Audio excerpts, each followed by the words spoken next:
Sidney, at the outset of this broadcast, I said that this is the culmination of what has been over a 4-year effort to overthrow this president, to first deny his candidacy, the election, but then to overthrow his presidency. This looks like the effort to carry out an end game in the effort against him. Do you concur? Oh, absolutely, and it's been organized and conducted with the help of Silicon Valley people, the big tech companies, the social media companies, and even the media companies. And I'm going to release the Kraken.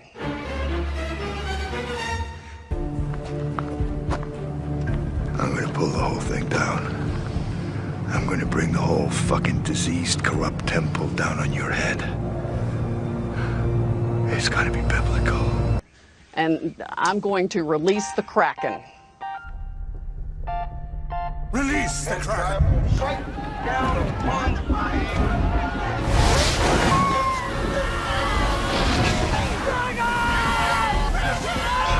and I will strike down upon thee with great vengeance and furious anger.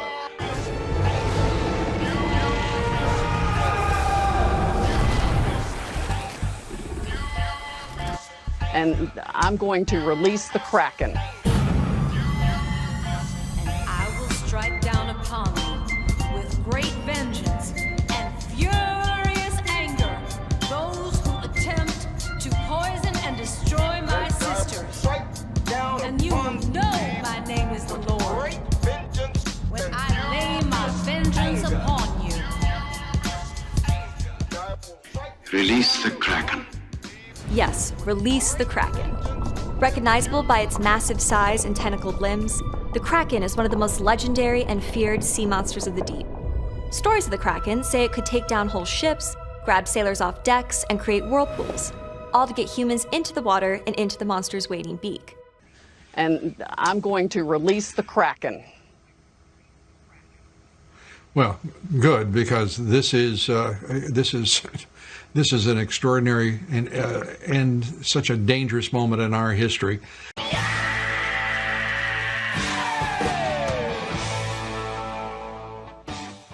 The U.S. Cybersecurity Agency says that the November 3rd election was the most secure in American history. This is nothing less than an extraordinary statement, and it is a statement that those within the Department of Homeland Security, those top officials, many of whom disagree with. Amazing how just within 4 short years, our elections went from being under attack by Russians, Iran, China, and how many other foreign actors we don't know, to suddenly being the most secure ever, without explanation, without evidence. You know, Laura, this is just an interesting thing, and you talk about this all the time, about the president's policies toward China, being tough on China. Right now, according to the Wall Street Journal, the Chinese yuan has started to tank. I just saw that. And what is that? Yeah. What does that tell you? It's very significant because it means, at least so far in the evening, they're looking at the betting odds, and I know you've probably talked about that already tonight. Brit has. Yeah, 64% on the overseas betting now lean toward Trump.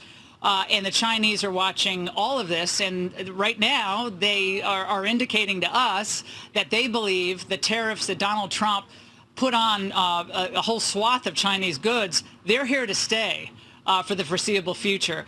Yes, there has been a massive and coordinated effort to steal this election from we, the people of the United States of America, to delegitimize and destroy votes for Donald Trump, to manufacture votes for Joe Biden. They have done it in every way imaginable, from having dead people vote in massive numbers to absolutely fraudulently creating ballots that exist only voting for Biden.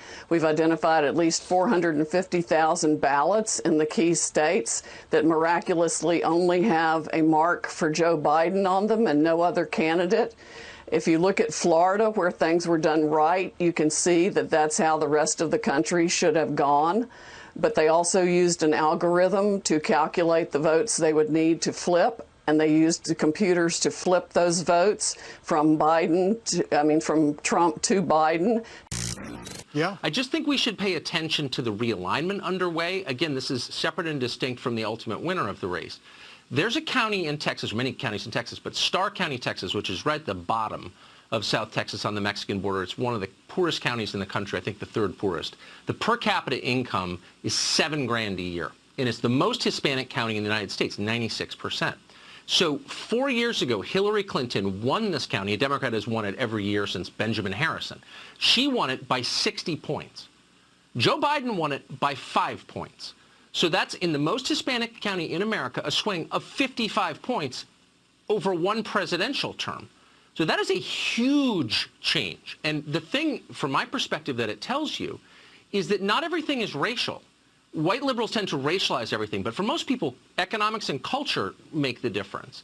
And you're seeing the Republican Party become a party of wage earners. Computer glitches could not and should not have happened at all. That is where the fraud took place, where they were flipping votes in the computer system or adding votes that did not exist. We need an audit of all of the computer systems that played any role in this fraud whatsoever. And, you know, Joe Biden had it right. He said that he had the biggest voter fraud organization ever, and he didn't need people's votes now. He would need people later. Folks, we got a lot of work to do. I don't need you to get me elected. I need you once I'm elected. They had this all planned, Maria. They had the algorithms, they had the paper ballots waiting to be inserted if and when needed. And notably, President Trump's vote in the blue states went up enormously. That's when they had to stop the vote count and go in and replace votes for Biden and take away Trump votes. Still not tabulated, but somewhere between 63 and 75% is in, according to one estimate I just saw, and Trump's up 15. Now, there's a lot of vote out, and that's not final, but you'd rather be him than Biden at this moment in that state. Well, I can hardly wait to put forth all the evidence we have collected on Dominion, starting with the fact it was created to produce altered voting results in Venezuela for Hugo Chavez, and then shipped internationally to manipulate votes for purchase in other countries, including this one. Insiders warn of interference by powerful software developed for the CIA that was essentially designed to steal elections. Retired Lieutenant General Thomas McInerney, who is formerly the Assistant Vice Chief of Staff of the U.S. Air Force, says the two pieces of software are called Hammer and Scorecard and describes them as a Democrat superweapon for voter fraud. This software is highly illegal, but with President Obama's blessing, these deep state operatives went to work on not only discrediting Donald Trump, but on undermining the 2016 election. Scorecard was the other program and was designed as a vote manipulation application, which alters votes as they're being entered into the system. General McInerney says these efforts were thwarted in 2016, and that's why Hillary Clinton still insists she won the election. As soon as the states shut down on election night and stopped counting, those are the states where the most egregious problems occurred. We also need to look at, and we're beginning to collect evidence on the financial interests of some of the governors and secretaries of state who act by tampering with the computers at the transfer points. They use a very highly skilled algorithm that the source created, and this was to be used in foreign countries. And by the CIA, they converted it to the U.S., and that's the danger that we now face. It's razor close here, all right? We were talking about Milwaukee County a moment ago. Got out the calculator, wanted to make sure I could get this thing down here, 2020, all right? Milwaukee County from 2016 now was decided by Hillary Clinton by a margin roughly of 162,000 votes. So come out statewide, 2020, where are we now in the state of Wisconsin?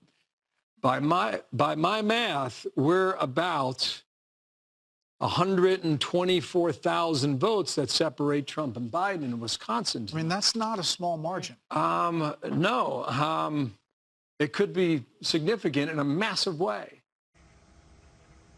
Well, for fraud this serious, I think even if the states are stupid enough to go ahead and certify the votes where we know the machines were operating and producing altered election results. If they're stupid enough to do that, then they will be set aside by the fraud also. I mean, we are talking about hundreds of thousands of votes. President Trump won this election in a landslide. It's going to be irrefutable, and patriots are coming forward every day, all day, faster than we can collect their information with testimony they're willing to give under oath about how their votes were stolen and how the machines operated. They were updated the night of the election, sometimes after the election. We've got statistical evidence that shows hundreds of thousands of votes being just put in and replicated. It's going to be, there needs to be a massive criminal investigation, and it's going to affect millions of voters and elections. This is the official program that the county supervisor sees. As we can see here, Howard Dean has 1,000 votes, and Lex Luthor has 500, so you're beating Lex Luthor. You see, we have 800 votes here for you and 400 for Lex Luthor. Let's just flip those. We'll make that 400, and we'll give 100 votes to Tiger. Let's just see what happened here. We'll go back into Gems the legitimate way. And as you can see now, Howard Dean only has 500 votes. Lex Luthor has 900, and Tiger Woods has 100 votes. We just edited an election. It took us 90 seconds. Here's what I've got for you guys. In Michigan, you got about 60% of the vote in. And you still have a 10-point lead for President Trump. And at home, you're saying, well, heck, call the thing, right? The reason you can is because there's an explanation for this, and this is Detroit, Michigan, Wayne County. There's just too many votes out to really know at the moment here. What did I say a moment ago? 300,000 was the, okay, so here's 2016. Here's Hillary Clinton over Donald Trump by about 300,000 votes in that one county. So in the city of Detroit. Come back to 2020. We're starting to fill in a little bit here, but still far from conclusion there. So by my count, guys, the difference in Wayne County in 2016 is just about the same difference we are right now, 300,000 votes between Trump and Biden in the entire state. So that's why we're hanging on down here to see what comes of it. There's a few counties up here, not highly populated. They haven't checked in either. But I can tell you the red, because of the voting tendency they had from 4 years ago. Now, what's going on in Wisconsin?